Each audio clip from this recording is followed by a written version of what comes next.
Tá bem? Salve! Salve, Então, amigo. meu caro, voltando para a segunda parte do nosso diálogo, na forma de entrevista,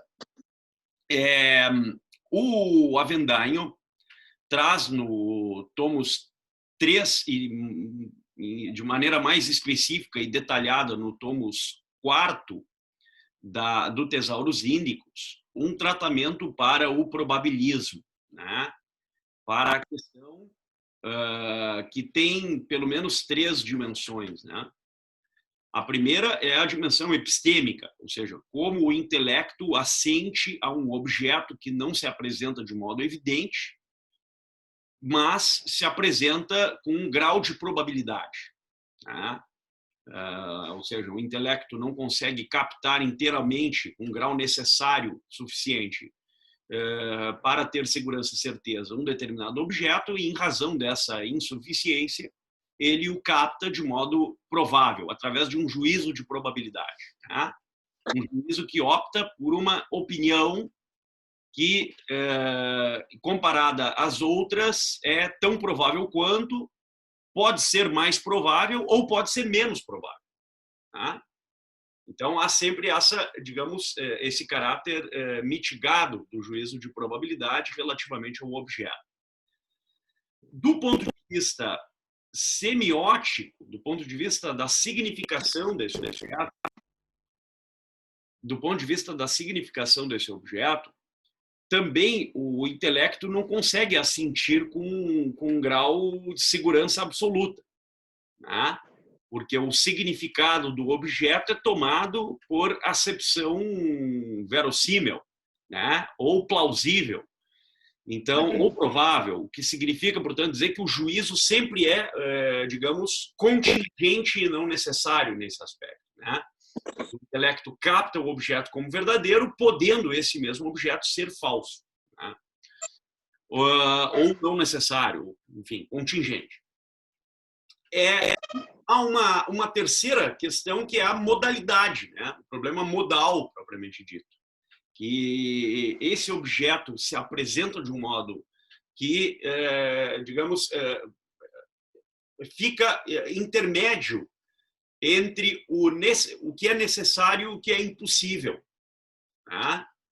Quer dizer, na lógica hipotética, a gente chama isso de operador doxástico, né? É o operador da probabilidade. Então, há todo um debate dentro da lógica modal, onde o problema do operador doxástico, que é a opinião provável, aparece, tá? Como o Solórzano Pereira vê o problema do juízo provável em matéria de confissão e em matéria de decisão jurídica, tá? Como é que ele vê isso? Por exemplo, casos difíceis, o juiz tem que tomar uma decisão.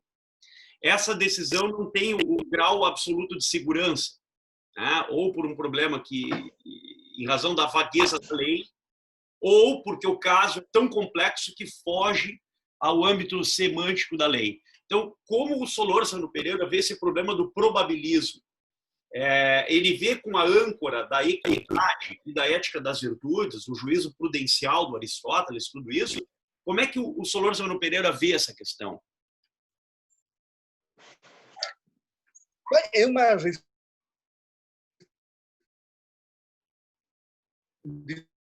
discussão muito rica, alguns pontos sobre a mesa do debate.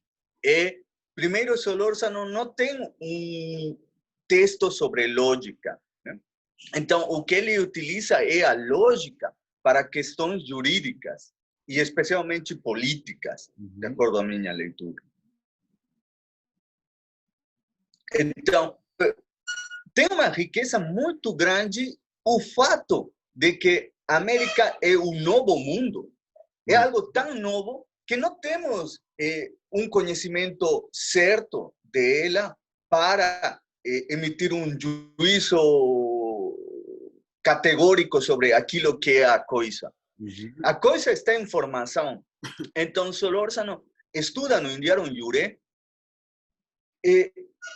várias...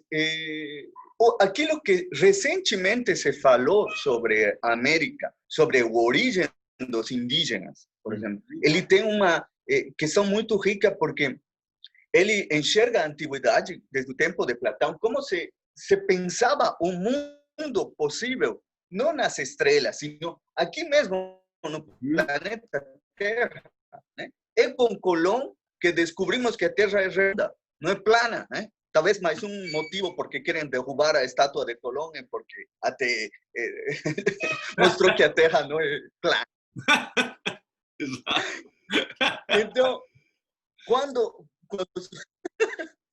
quando Solórzano analisa a origem dos indígenas, as instituições que seriam melhores para eles, né? E para os moradores das Américas, ou aquilo que seria justo, categoricamente necessário da guerra justa, ou é uma possibilidade o direito sobre a guerra justa, seguindo a opinião mais provável daquilo que se falou. Então, ele pega a Vitória, pega as casas, Ginés de Sepúlveda, e um longo etc. de autores, e ele vai estruturando uma opinião provável sobre o que é necessário fazer nesse direito, seja de guerra, de retenção das Índias, ou mesmo da descoberta do Novo Mundo, né? Então, ele parte no Indiano Jure, algo que me gostei muito, era como teve toda uma especulação filosófica desde a antiguidade, como poderiam ser aquelas terras, né? E como Colón, partindo desses mundos prováveis que ele conhecia, chegou a descobrir as Índias. E ele valora muito isso. Então, eu acho que o probabilismo e a especulação filosófica são vitais no Indiano Jure, porque Solórzano parte de opiniões, as analisa levando aos limites esses argumentos, e depois ele encontra uma opinião mais provável sobre o assunto, especialmente sobre o direito de guerra. Eu trabalhei num artigo recentemente publicado na PUC, onde faço pós-doutorado, sobre qual seria o mais provável sobre guerra e paz, né?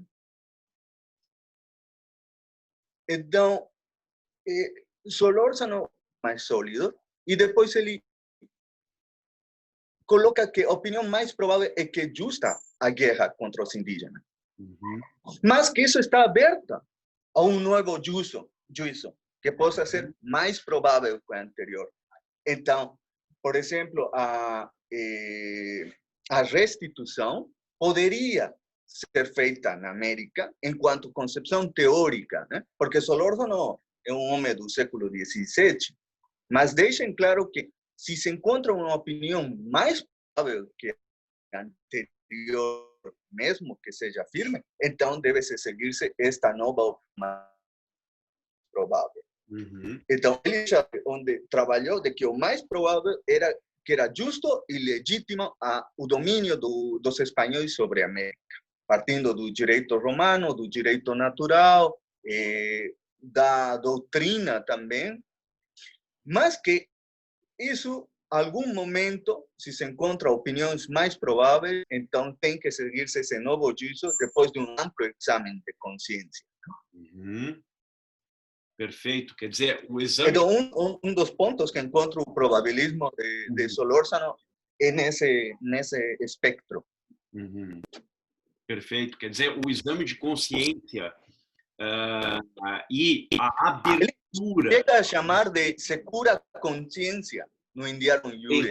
Sim, entendi. Então, ter uma decisão de acordo à secura consciência que tem que ter o governante. No Indiano Jure faz relação à secura consciência do imperador, né? Nesse tempo ainda a Espanha era um vasto império. Claro. Mas ele tinha que escutar os conselheiros, tinha que escutar a igreja também, os doutores da igreja, e depois disso ele tomar a decisão mais provável de que isso seja justo, prudente, legítimo, né? Ou seja, existe uma visão mais probabiliorista né, a respeito em matéria política, nesse sentido. Quer dizer, a opinião mais provável, ela determina até o presente momento uma determinada situação, um determinado estado de coisas, né? E Claro, porque esse aspecto da opinião mais provável é sempre visto na chave da abertura, né? E, ao mesmo tempo, daquilo que impede um pouco uma espécie de relativismo, né? Onde qualquer opinião vale, como é a doutrina probabilista, propriamente dita, né? Onde a opinião mesmo a opinião menos provável poderia ser fundamento de uma decisão. Aqui não, aqui a opinião mais provável ela é vinculativa, né? Então, isso é muito claro, mas interessante. depois do exame do probabilismo, né? Essas Claro. opiniões prováveis são examinadas Uhum. e Solórzano vai tomando postura de se elas são realmente só possibilidades quantitativas mínimas de Uhum. serem efetivas, ou se tem uma quantidade mais segura também de que estamos chegando ao ponto certo. Seja quantitativo ou qualitativo, vale o mesmo para Solórzano, me parece, porque tem todo um exame de esses juízos ou essas opiniões prováveis até onde nos podem levar, desde o impossível até o efetivo, né? Claro. Só que existe uma questão que é mais aguda na política que na lógica, não? Na lógica podemos pensar muitas coisas, mundos possíveis, a Terra, as duas terras gêmeas, né, etc. Mas pode fazer isso o rei ou um juiz. Mas estão esperando os direitos. E além tem revolta sempre. Então, o juiz tem que emitir uma sentença de acordo aos fatos e aos argumentos mais prováveis também, seguindo um pouco a Solórzano, né? E na política igual, é decir, tem que agir, o rei tem que ser prudente, não pode ser um homem especulativo, não pode ser só um sábio aí pensando, está incendiando-se o país, ou se estão levantando os indígenas, tem que fazer algo, bota o exército. Sim, essa é uma solução imediata, né? É um juízo provável. A ver, vamos ver essa opinião se pode ser rebatida por outra melhor situação. Então, Solórzano vai argumentando como se poderia estruturar uma sociedade onde tenha, seguindo o testamento de Isabel la Católica, onde diz: os indígenas são homens livres e vasalos da coroa. Esse é um fundamento essencial no Diário Livre. Então, como esses homens livres podem pertencer ao novo império? Sabendo que eles têm costumes diferentes e, como chamou Vitória e faz o mesmo Solórzano, bárbaros do novo mundo, por os costumes que eles tinham. São homens inteligentes, sim, são os indígenas de segunda classe, segundo a José da Costa, né? Não são selvagens, são, por exemplo, em Peru ou em México, eram considerados homens de segunda classe, porque tinham templos, tinham uma estrutura social consolidada, mas ainda tinham uns costumes que estavam, se enxergavam naquele tempo como bárbaros na Europa. Sim. Então, isso me parece interessante do Indiano Jure. Tem o que gostamos tanto os advogados, os cientistas políticos, que é ação, né?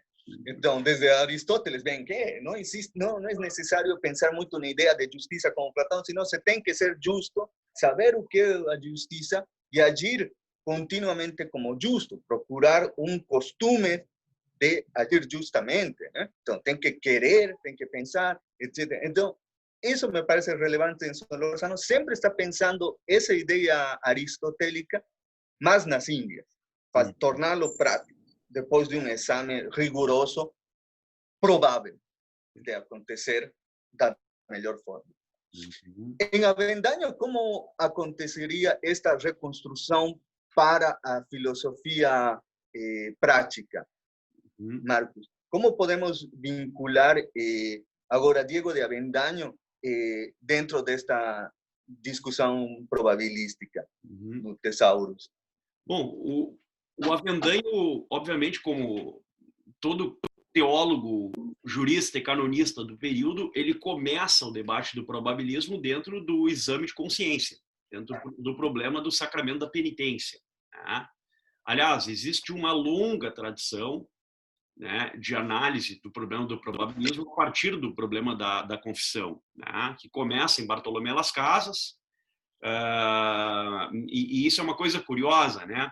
Normalmente, os que se dedicam ao estudo do probabilismo e tomam o Medina, Bartolomé Medina, né, como o primeiro autor a falar em probabilismo, digamos assim, falam que o Medina teria, digamos, falado sobre o probabilismo no comentário, né, a Secunda de São Tomás, né, a Expositio da Summa Theologia, onde o Medina faz um comentário, digamos, à justiça e ao direito, né, como objeto da justiça, e também em outra passagem, na Prima Secunda, quando ele faz um comentário sobre a lei natural, né, e a lei humana, e o problema da equidade, da epiqueia, né.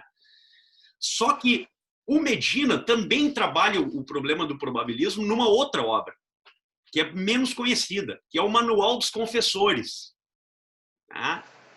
Eu, lá no arquivo histórico da Pontifícia Universidade Gregoriana, né, em Roma, que é o antigo Colégio Romano, eu tive acesso ao original dessa obra. E folheando os manuscritos da obra, é notável como o Medina faz uma análise do probabilismo a partir do problema da reta consciência do sacerdote, que é o confessor. E quais são as regras do confessor em temas difíceis. E é justamente a partir desse debate que surge o problema da opinião provável, ou que ganha, digamos, maior assento o problema da opinião provável. Porque se nós pensarmos a questão da opinião provável, ela é muito antiga, ela já está em Aristóteles. Lá no Órgano, o Aristóteles, no âmbito da retórica e da tópica e da dialética, já trata do problema da questão da probabilidade, da argumentação provável, né? Do silogismo, digamos assim, dialético, onde a conclusão não é necessária às premissas, mas é provável. Né? Essa estrutura formal do juízo de probabilidade e da argumentação correspondente já está em Aristóteles.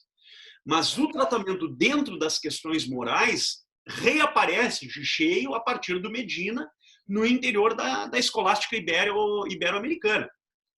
E quando chega em Avendanho, esse debate já existe de alguma forma.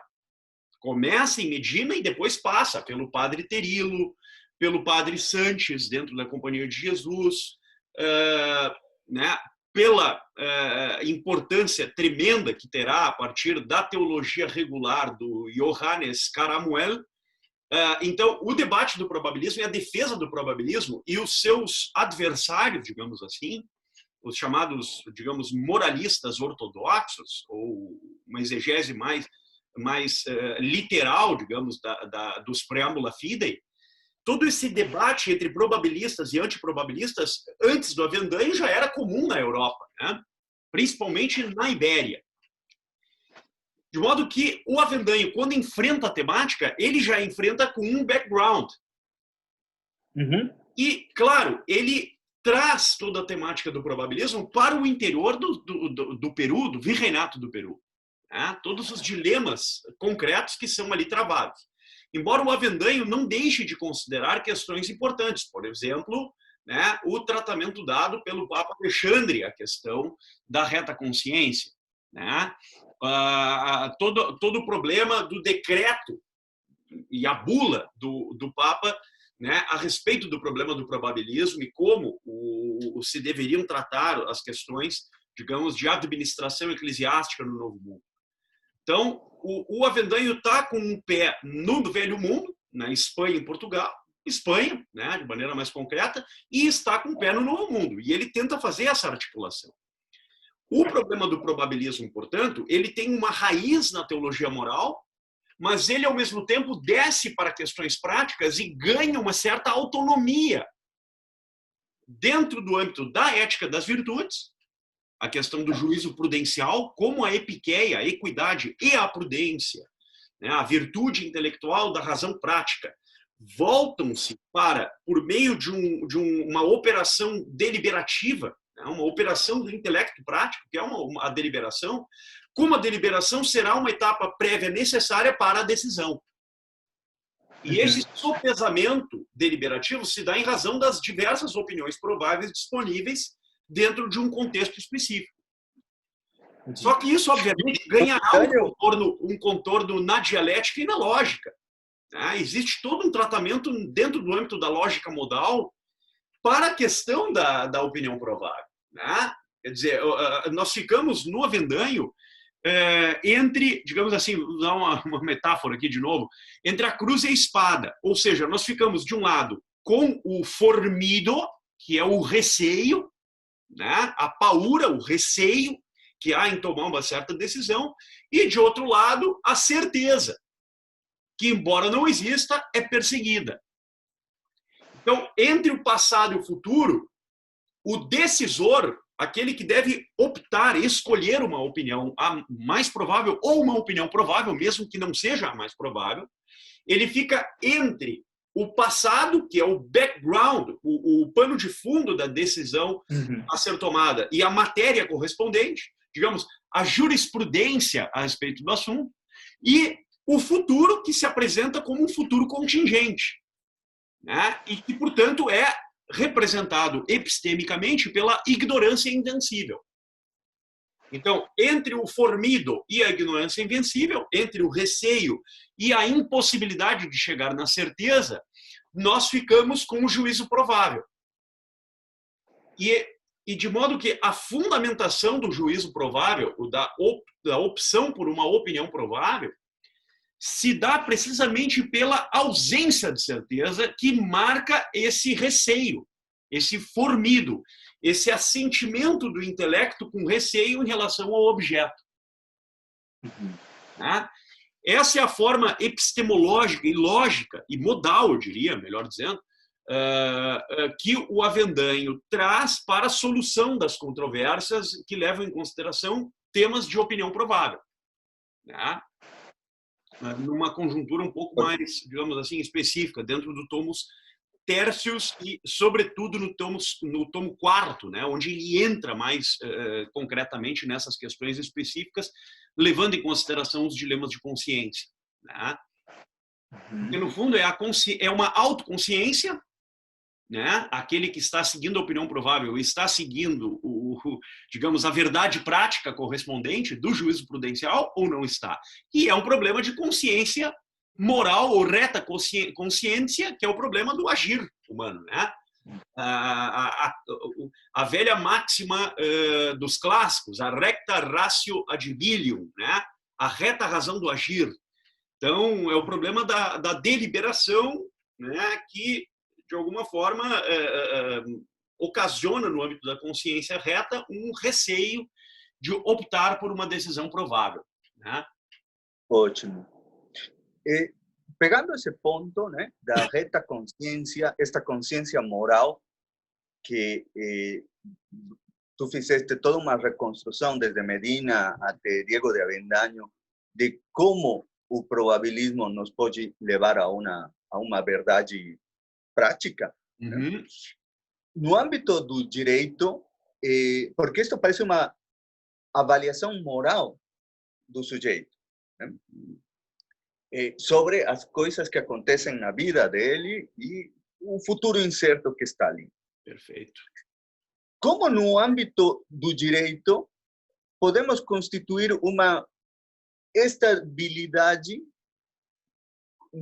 utilizando a reta consciência para torná-lo algo objetivo, no sentido não só dependendo das determinações do sujeito, sino objetivamente. Eu vi que tu estás analisando a inteligência artificial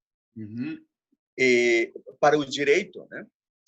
E me parece algo muito interessante de que para a utilização da inteligência artificial, que tem que ser algo escalável, não? É diferente de algo que vai surgir só de nossas determinações próprias de nossa alma e desejo, senão é aquilo que, através de raciocínios lógicos prováveis, podemos encontrar soluções objetivas, que podem ser aplicadas várias vezes em diferentes circunstâncias, né?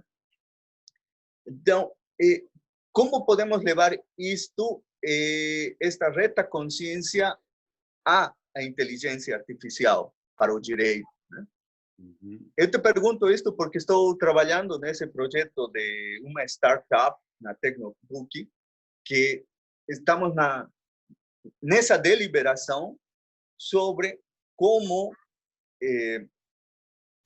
pode essa inteligência artificial, não mecânica, sino uma inteligência artificial filosófica, conseguir avançar para as determinações através de uma reta consciência, que não seja subjetiva, sino universal. Como tu enxergas este tema, Marcos? Eu acho que nós temos um primeiro desafio, né, nessa busca por uma inteligência artificial compartilhada. E o primeiro... Como poderíamos botar este avendaño aí no Ghost in the Shell, digamos, né? Sim. Porque eu acho que isso interessa muito aos estudantes, nos interessa muito, todo está começando a funcionar de forma porteira, né? Então, eu tenho a impressão, Gonçalo, que essa ponte entre um projeto de inteligência artificial ampliado e certos objetos que são compartilhados pela totalidade dos seres humanos, seja no mundo físico, seja no mundo virtual, ela traz, no primeiro momento, pelo menos duas exigências. Tá? A primeira exigência é aquilo que nós vamos chamar aqui de a forma da justiça política. Ou seja, quais são os princípios formais compartilhados que dirigem a vida humana? Por exemplo, é aquilo que, em outras palavras, o Estado de Direito deve fazer. Assegurar liberdades, assegurar as condições mínimas de existência e de vida social. Então, essas questões são compartilhadas. Todos desejamos a vida social, todos desejamos o compartilhamento de certos bens públicos. Há uma noção, digamos, republicana, de res pública, de coisa pública, que é compartilhada entre todos nós. Então, acho que essa é uma primeira exigência. A justiça política deve pautar o elemento substantivo de qualquer projeto de inteligência artificial nesse sentido. O que não significa dizer que você não possa usar para bens privados. Claro que você pode, desde que os bens privados tenham uma natureza, digamos assim, privada. Então, é o modo como nós enxergamos os objetos dessa inteligência artificial. E se nós enxergamos pelo crivo da justiça política, nós vamos vê-los dentro de uma chave de um compartilhamento formal adequado. Eu acho que essa é a primeira coisa. E a segunda se dá pelo grau de certeza que esses objetos evocam no horizonte das vidas individuais, na forma como nós vamos incorporar esses objetos nas nossas vidas. E, sob certo aspecto, alguns desses objetos são decisivos para a nossa própria autodeterminação como sujeitos humanos. Porque a gente se está deparando com um novo mundo, assim como se deparou Colón, Solórzano, Avendaño, né? Algo tão novo, com este novo mundo virtual. Então, este novo mundo virtual está exigindo que as relações humanas sejam à distância e, ao mesmo tempo, tão próximas. Eu aqui em Parecito, em Canoas, me parece que está, mas podias estar em Roma, tanto faz, eu em La Paz. E precisamos um tipo de inteligência artificial que resguarde o direito, uma visão republicana da vida, as liberdades, e que tenha um espírito filosófico, me parece. Porque a gente entra para esta inteligência artificial, queres pagar uma fatura e se não foi programada mecanicamente, não consegues fazer nada. Então, é rígida, é lenta e não tem este raciocínio probabilístico, nem fenomenológico. Então, falta aquilo que o direito, a filosofia política, a filosofia do direito pode dar, né, a esta inteligência artificial. Acho que Avendaño, Solórzano Pereira, etc., tantos pensadores que temos, que nos ensinam a utilizar a mente para ver soluções possíveis aos problemas que atingem de forma universal. Isto que chamaste compartilhado, né? Então, acho que isso é interessante também, nós botar na veia, não? Entrar na veia, abrir e também colocar um pensamento probabilista da escolástica colonial para este mundo atual que já está conosco e certamente teus estudantes se defrontam com isto, os professores e as pessoas que vão assistir o programa vão estar têm a mesma preocupação e eu acho que a gente tem que entrar forte nesse marco. Com certeza, porque o probabilismo, no fundo, é o convite à prudência, né? É o convite à deliberação. Então, o juízo provável, ele te convida a sopesar todas as possibilidades que estão ao teu alcance, né? E acontece muitas vezes que, de um lado, as pessoas, muitos, né, infelizmente, não prestam atenção a todas as possibilidades e acabam decidindo de uma maneira assim muito rápida, né? E de outro, existe o problema das corporações que governam a nossa vida, os monopólios privados, né? Esse super ou metacapitalismo que está em cima de nós e que tiraniza a nossa vida e a nossa liberdade, né?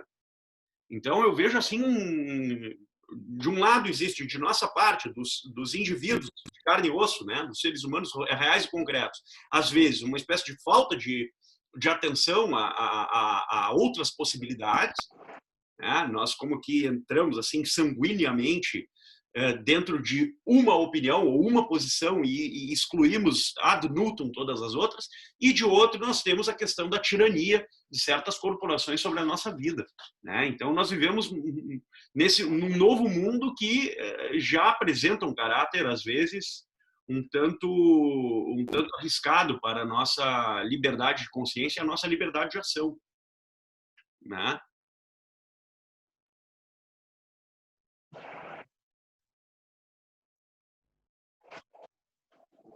Eu acho que temos que trabalhar bem nesse. A gente não sabe o que vai ser o novo mundo que está vindo. Eu acho que é um momento para questionar o dado, não? O mito do dado. A gente tem que tomá-lo como um mito e ir na frente, fazer a experiência fenomenológica, lógica. Perfeito. Então, eu acho que esse é um trabalho que devemos fazer juntos. Com certeza. Quer dizer, o Solórzano Pereira e o Diego de Avendaño, sob certo aspecto, são para nós luzes, né? Porque eles apresentam aquilo que no passado foi feito e que pode ser hoje, sob certos aspectos, uma experiência pretérita que nos ensina muito, né? Eu acho que é por aí. Gonçalo, sim, foi um imenso prazer estar contigo, ter tido esse diálogo. Eu creio que foi muito produtivo, porque nós conseguimos, óbvio, de maneira sintética, em razão do tempo, em razão do fato de ser um programa e não exatamente uma aula e nem tampouco um curso, né? Mas nós conseguimos, de maneira sintética, reduzida, mas não menos, com menos empenho e intenção, conseguimos travar um diálogo, creio, frutífero e proveitoso sobre algumas das conexões existentes entre Solórzano Pereira e Diego de Avendaño. Sim. Quero te agradecer muito e para mim foi uma honra, um prazer imenso. Para mim foi um prazer imenso também e esta entrevista eu acho que para evocar a todos os ouvintes de que a filosofia escolástica está vigente, que se produziu muitos trabalhos qualificados no período colonial e que atualmente o grupo Escolástica Colonialis, na PUC, na URGS, na Unicinos, não? Com profissionais tão competentes como Alfredo Culetón, Roberto Hofmeister-Pick, Alfredo Storr, Marcos, o Alfredo Flores. Eu trabalhando nisso, que estamos fazendo um trabalho sério, chamamos a todos os estudantes para poder continuar os trabalhos, e que é algo tão importante em nosso contexto atual que tudo precisa ser pensado de outra forma, e que melhor que os clássicos da filosofia fazê-lo e ter grupos de pesquisa. Então, te mando um forte abraço, com carinho de sempre. Um abração, amigo. meu querido. Abração. Prazer enorme.